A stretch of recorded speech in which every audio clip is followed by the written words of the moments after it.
오늘 우리에게 주신 말씀은 신명기 8장 1절부터 10절까지의 말씀입니다.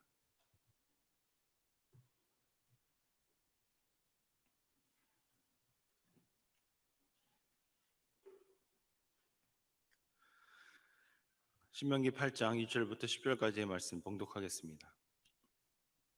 내가 오늘 명하는 모든 명령을 너희는 지켜 행하라. 그리하면 너희가 살고 번성하고 여호와께서 너희의 조상들에게 맹세하신 땅에 들어가서 그것을 차지하리라. 내 하나님 여호와께서 이 40년 동안에 내가 내게 광야길을 걷게 하신 것을 기억하라. 이는 너를 낮추시며 너를 시험하사 내 마음이 어떠한지 그 명령을 지키는지 지키지 않는지 알려 하심이라.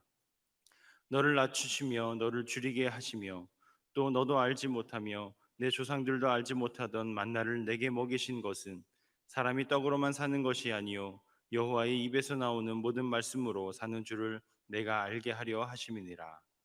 이 40년 동안에 내 의복에 헤어지지 아니하였고 내 발이 부르트지 아니하였느니라. 너는 사람이 그 아들을 징계함 같이 내 하나님 여호와께서 너를 징계하시는 줄 마음에 생각하고 내 하나님 여호와의 명령을 지켜 그의 길을 따라가며 그를 경외할지니라. 내 하나님 여호와께서 너를 아름다운 땅에 이르게 하시나니 그곳은 골짜기든지 산지든지 시내와 분천과 샘이 흐르고 밀과 보리의 소산지요 포도와 무화과와 석류와 감람나무와 꿀의 소산지라. 내가 먹을 것에 모자람이 없고 내게 아무 부족함이 없는 땅이며 그 땅의 돌은 철이요 산에서는 동을 캘 것이라. 내가 먹어서 배부르고 내 하나님 여호와께서 옥토를 내게 주셨으므로 말미암아 그를 찬송하리라. 아멘.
아멘. 감사합니다. 할렐루야. 찬양대 은혜로운 찬양이었습니다. 사랑과 은혜가 충만하신 아버지 하나님, 오늘도 하나님의 백성들이 성의를 기억하고 성소에 나오게 하심을 감사합니다. 심령의 문이 열리게 도와주시며 혼란과 방황 속에서 우리 갈 길을 알지 못하고 있는 많은 사람들 가운데 하나님의 경륜과 뜻을 분별하게 도와주시고 우리 갈 길을 온전히 걸어가도록 인도하여 주옵소서. 오늘도 말씀 앞에 선 심령들을 기억하시고 들을 귀가 있게 도와주시며 마음의 문은 열리게 도와주시며 하나님을 향한 비전을 품는 복된 시간 되도록 인도하여 주옵소서. 성령께서 부족한 종을 붙잡아 주시고 우리 모두 은혜 받도록 인도하옵소서. 예수님 이름으로 기도드리옵나이다. 아멘. 할렐루야. 하나님의 은총과 평화가 사랑하는 여러분들과 함께 하시기를 바랍니다. 감사합니다. 옆자리 형제 자매들과 평화의 인사를 나누시기 바랍니다. 다시 한번 인사합니다. 권사님, 집사님, 성도님, 당신이 최고입니다.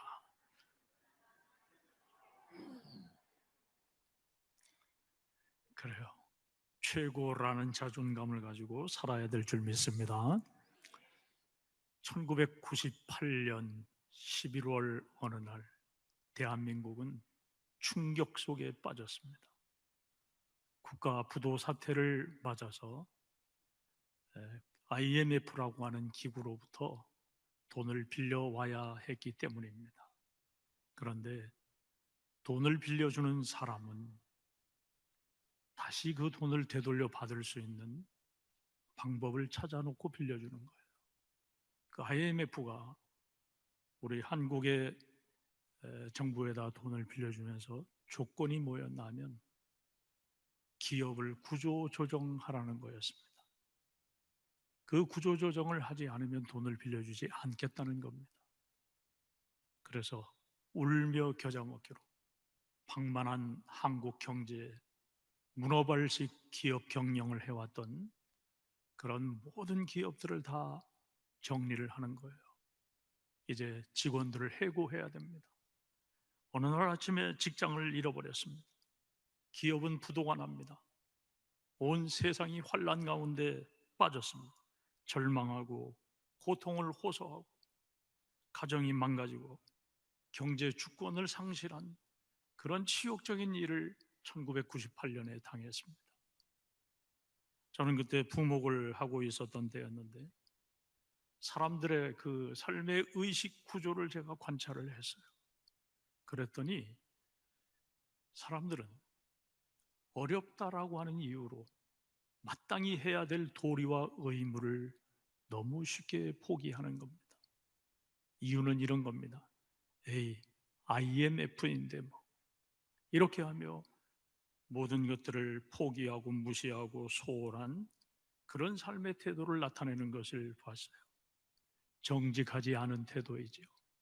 그런데 오늘 2010년 1월에 중국에서 발생하기 시작한 이 코로나 바이러스 사태 때문에 똑같은 상황을 경험하고 있습니다. 예상하지 못했던 일입니다. 그냥 중국에서나 그렇게 감염자가 발생했다가 끝나는 일인지 알았습니다. 그런데 지금 전 세계가 코로나 바이러스 감염 사태를 경험하면서 똑같은 상황이 되어가고 있다는 겁니다. 감염을 이유로 우리는 모든 처신들을 중단하고 폐지하고 차단하는 어떤 이런 선택을 하고 있다라고 하는 거예요. 마땅히 우리가 해야 될 일도 못하게 되는 그런 경우들이 너무 많이 있다는 겁니다. 저는 이 사태를 경험하면서 방역을 위해서 해야 될 일은 반드시 해야 된다고 생각해요. 그것이 우리가 8주간 동안 예배당 문을 닫고 예배를 드리지 않았던 그런 일도 있었습니다만은 여전히 방역을 위해서 최선을 다해야 되죠. 그러나 더 중요한 것은 이 인류가 살아온 삶에 대한 반성과 회개의 기회가 되어야 된다는 겁니다.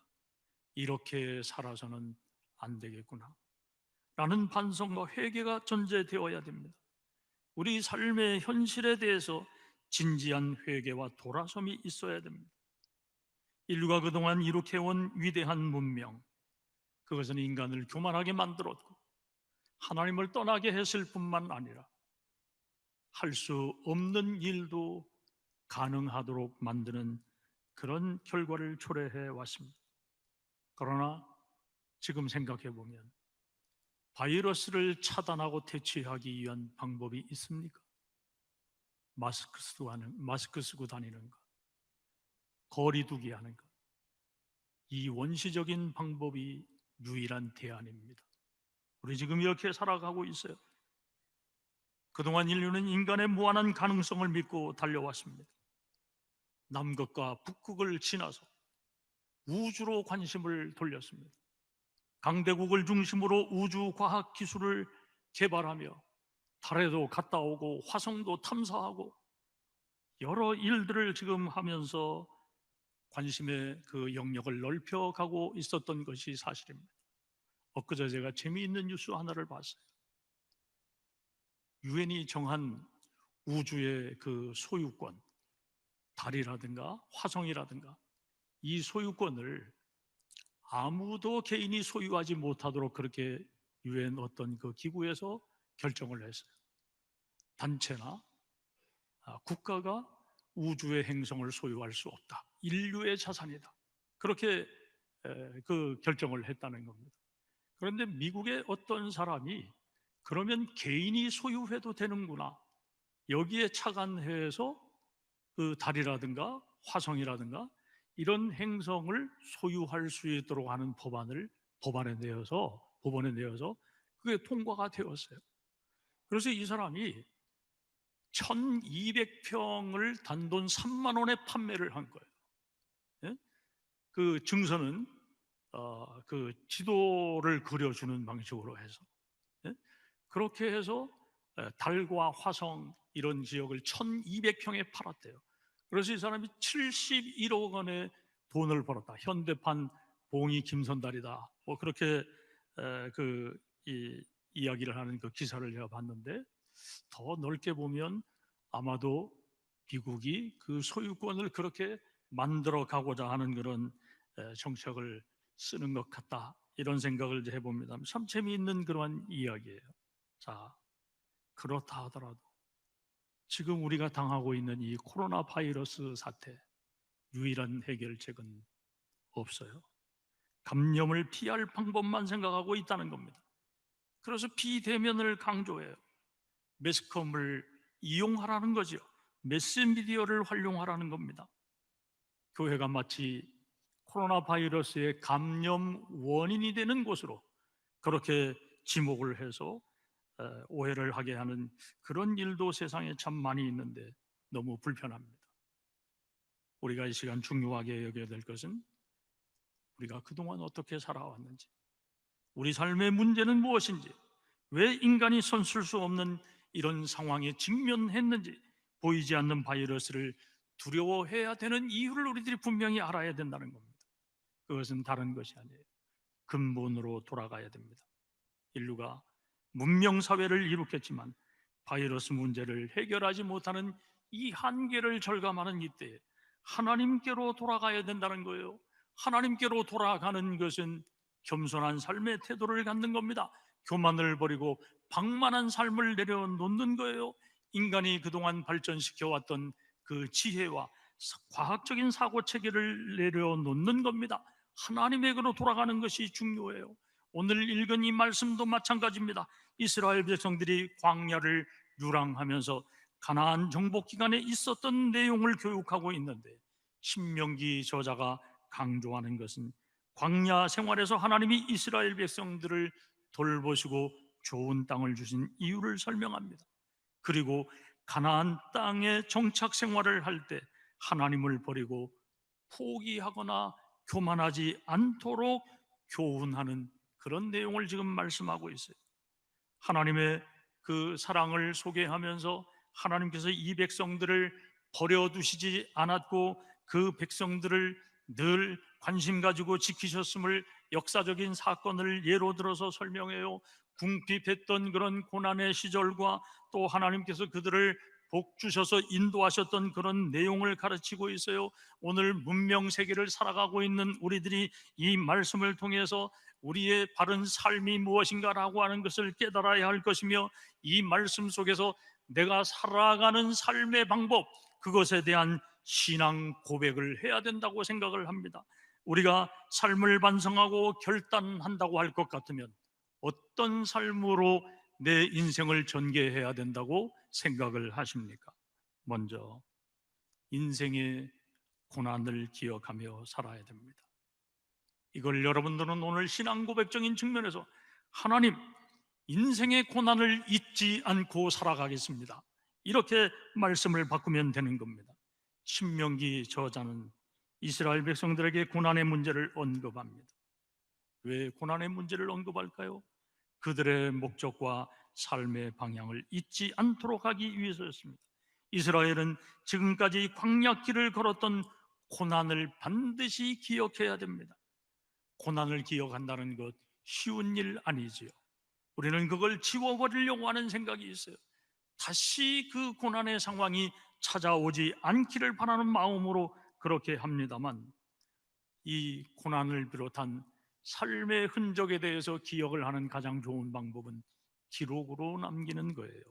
기록을 남기지 않은 인카 문명, 아무리 찬란했어도 오늘 그 문명에 대해서 우리가 알 길이 없는 죽은 문명이 되었습니다. 그렇습니다. 인간의 고난의 역사, 그것도 기록해서 기억되도록 하지 않으면 결국 잊어버리게 된다는 겁니다.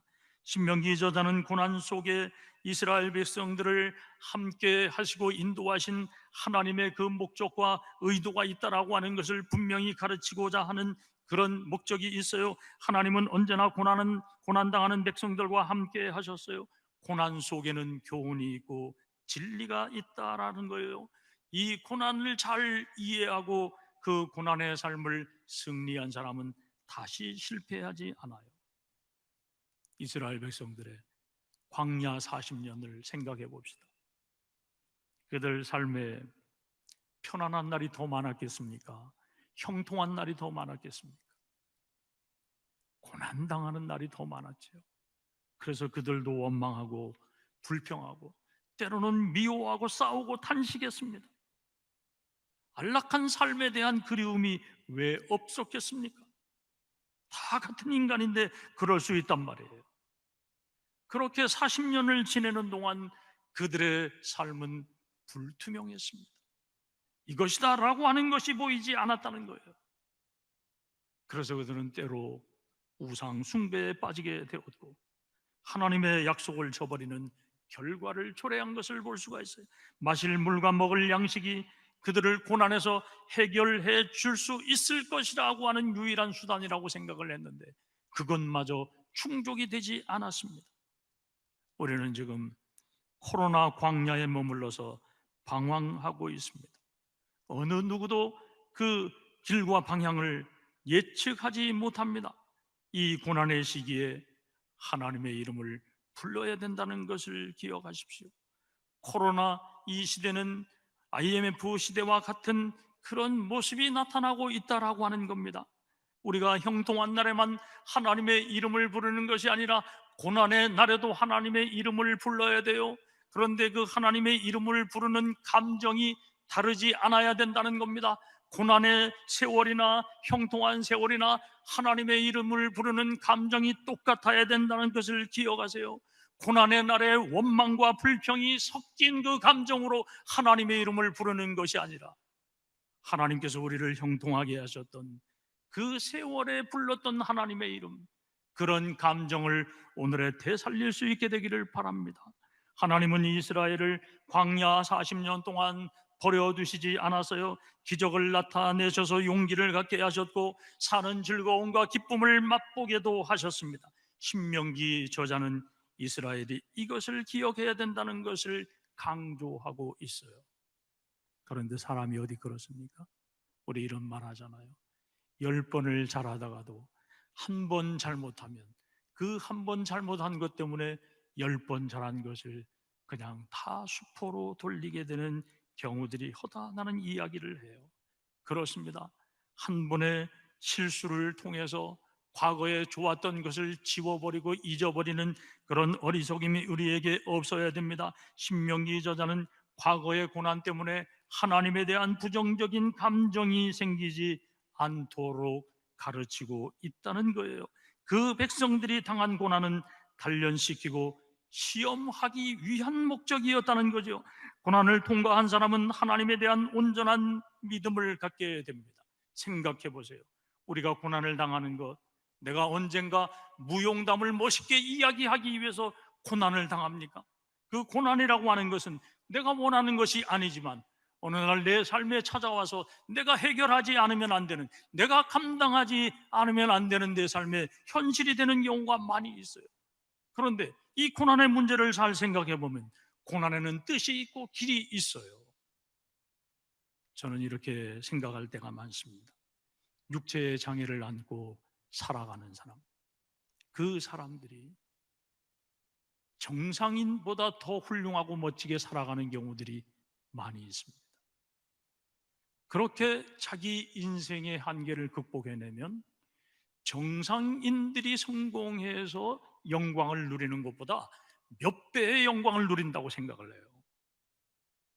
오늘 우리가 이 고난도 이런 측면에서 이해를 해야 된다는 겁니다. 이 고난을 통해서 하나님의 영광을 드러낼 수 있는 귀중한 방법이 있다는 거예요. 따라서 우리가 이 고난을 비참하게 여기고 고난을 피해 갈 수 있는 그런 방법만 찾는 것이 아니라 고난을 이긴 사람의 승리의 노래가 아름답다라고 하는 것을 기억하며 고난을 우리들이 이해해야 된다는 겁니다. 시편 119편 67절 말씀에 이렇게 시인은 얘기하고 있어요. 고난 당하기 전에는 내가 그릇 행하였더니 이제는 주의 말씀을 지키나이다. 고난 당하기 전에 잘못했대요. 그런데 고난을 당해보고 나니까 주님의 말씀을 지켜야 된다는 것을 알았다요. 이 말씀에 아멘 하시기 바랍니다. 119편 71절에 보니까 고난 당하는 것이 내게 유익이라 그랬습니다. 왜 유익이라고 시인이 얘기하냐면 이 고난을 통해서 주님의 율례를 배우게 되었다라고 말씀하고 있어요. 고난은 우리 인생의 스승입니다. 여러분들이 과거의 고난을 오늘에 잊지 않아야 됩니다. 오늘의 고난은 미래에 또 다른 우리의 교훈이 된다는 것을 기억하면서 고난을 통해서 하나님의 영광을 드러낼 좋은 기회로 생각해야 된다는 거예요. 고난 속에 하나님의 진리가 있다는 겁니다. 복음서 저자가 예수님의 그 이적 이야기를 보도한 것을 봅니다. 복음서 여러 곳에서 그걸 봐요. 왜 복음서 저자가 그걸 말씀합니까? 그 치유의 역사 가운데에서 살아 역사하시는 예수 그리스도를 보도록 하기 위해서입니다. 그래서 예수님이 일으키신 이적 이야기를 많이 하고 있는 것을 봅니다.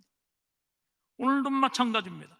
우리 삶의 고난을 통해서 하나님을 만날 수 있는 길로 나아갈 수 있다는 것을 기억하면서 이걸 증언하는 여러분의 삶이 되도록 하시기를 주님의 이름으로 축원합니다.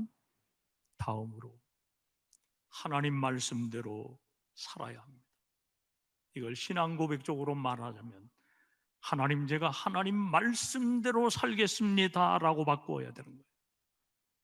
오늘 이 말씀을 우리는 새로운 은총으로 사는 방법이라고 그렇게 이해해야 됩니다.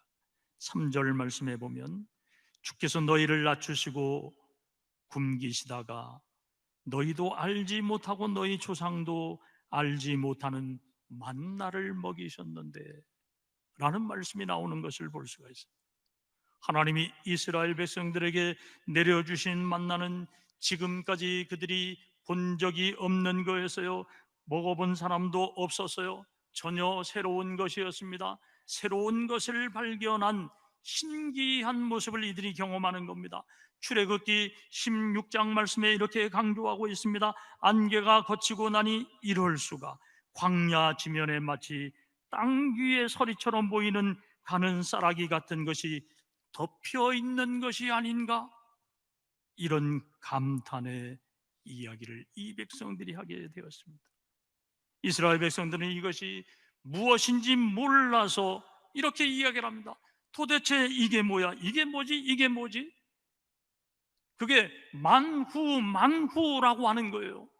그게 만나라고 하는 그러한 물질의 단어가 된 건데, 이 만나가 해가 쪼이고 뜨면 녹아버리는 거예요. 없어져 버리는 거예요. 무엇인지 몰랐어요.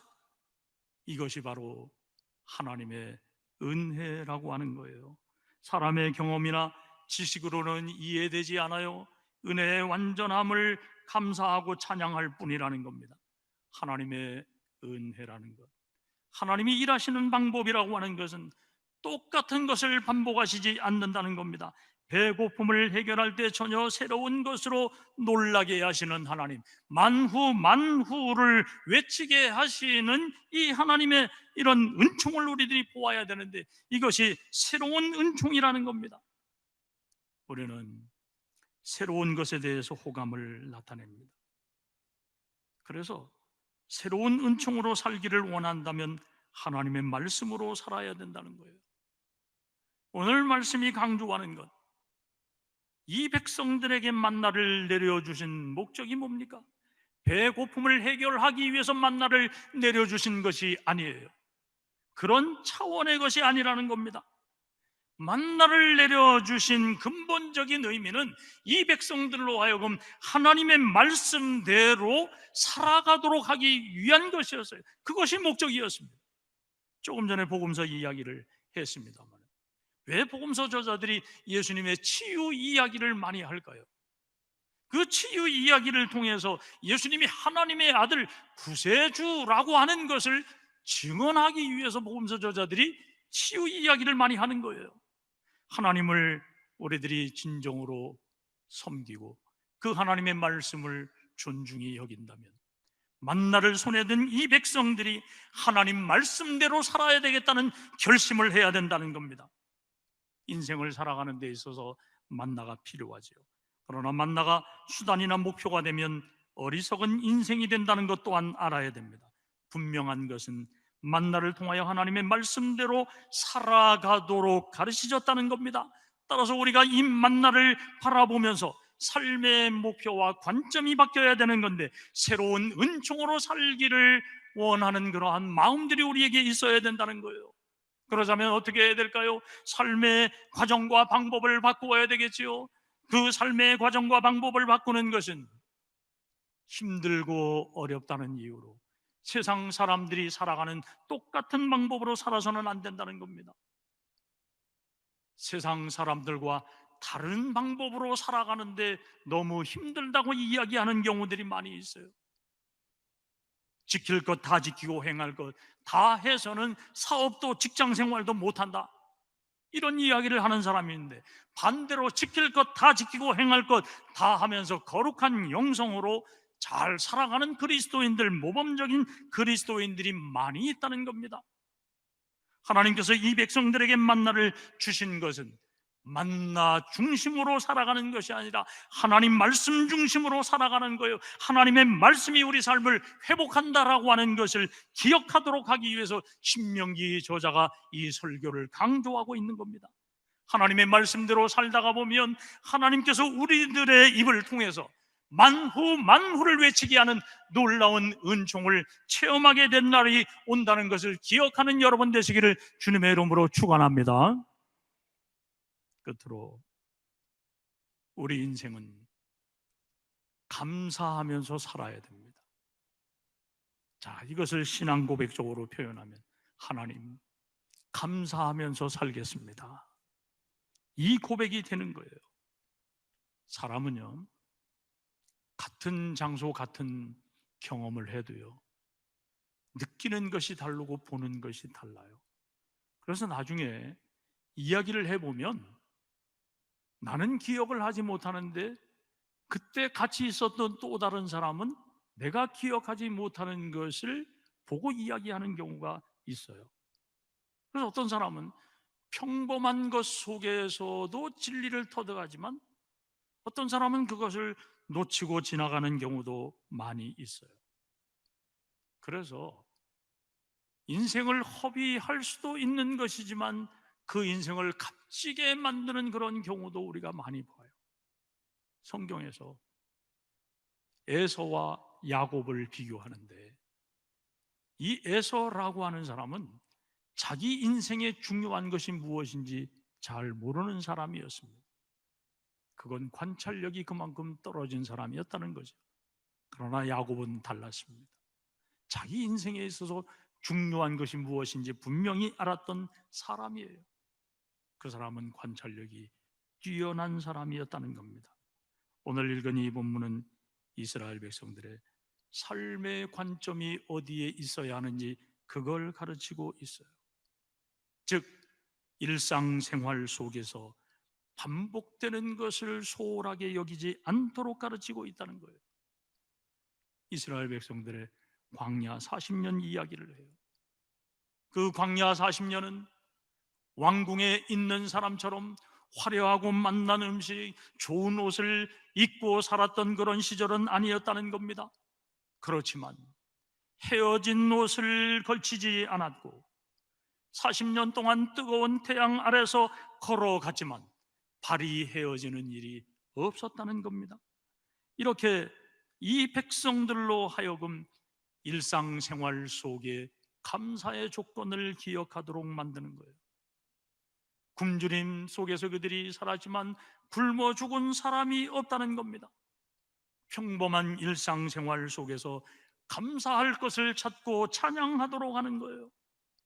오늘 이 코로나 광야를 살아가고 있는 우리들이 삶이 힘들다라고 하는 것은 이구동성으로 다 이야기하는 거예요. 그러나 하나님은 결코 우리를 굶어 죽게 만들거나 모든 관계가 다 차단되고 멸망의 길로 가도록 하시지 않는다는 겁니다. 하나님께서 이스라엘에게 광야길을 걷게 하시며 배고픔을 경험하게 하시면서 만나를 공급하신 것, 그 모든 것들은 다 하나님을 경외하는 삶을 통해서 감사하고 찬양하면서 살아가도록 하기 위한 것이라고 하는 것을 분명히 말씀하고 있어요.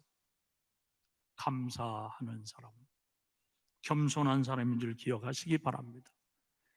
즐겁게 찬양하는 사람, 그 사람은 행복한 사람인 줄 기억하시기를 바랍니다. 헤어진 옷을 입을 때도 없었고 발이 부르던 일도 없었음을 강조하는 것을 생각해 보세요.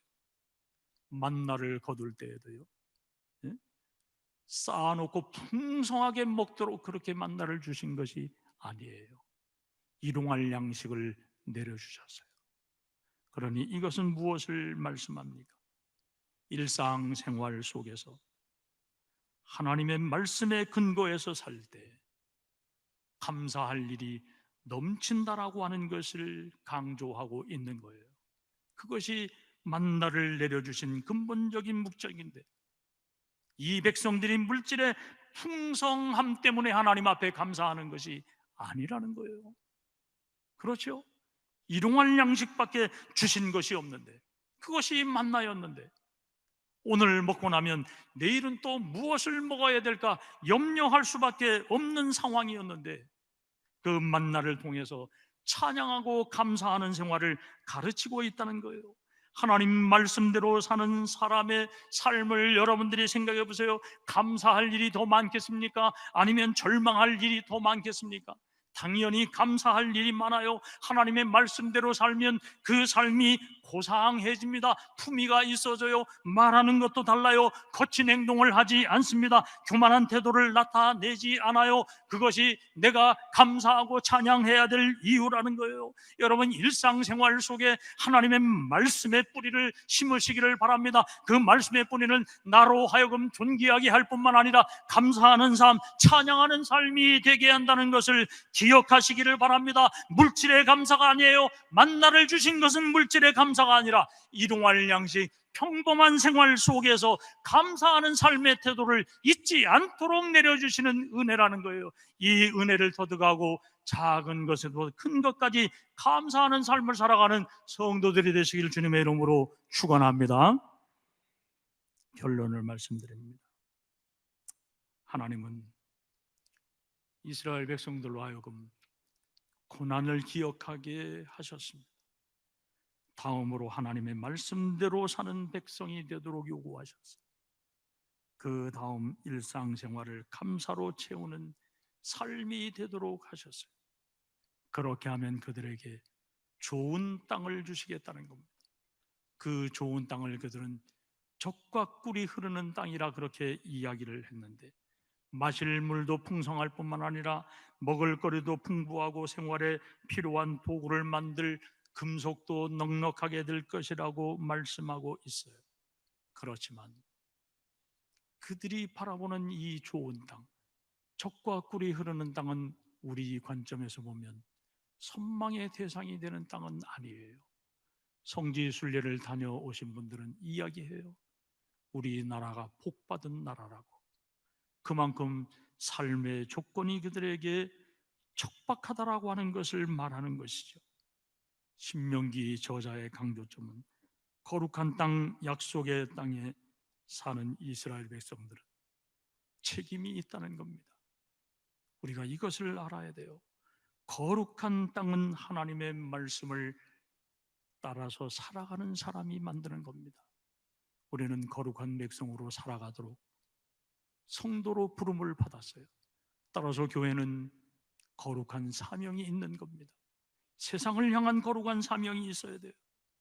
세상 사람들은 교회를 향해서 거룩한 땅인 것을 보기를 원합니다.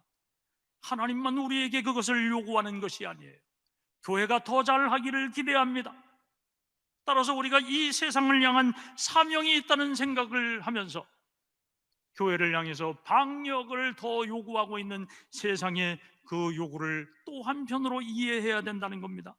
하나님이 이스라엘을 좋은 땅에 들어가도록 하신 것은 하나님을 섬기고 그 은혜에 감사하도록 하기 위해서였어요. 오늘의 성도들도 풍요를 이루고 명예를 얻기 위한 목표가 아니라 고난 속에서 함께 하신 하나님, 하나님의 말씀대로 살았더니 감사할 일이 더 많아진다라고 하는 것을 고백하며 하나님께 영광을 돌리는 삶이 되어야 될 것입니다. 하나님의 말씀대로 살고 감사하는 삶을 나타냈더니 그 삶 속에 하나님께서 이런 은총을 베푸실 겁니다.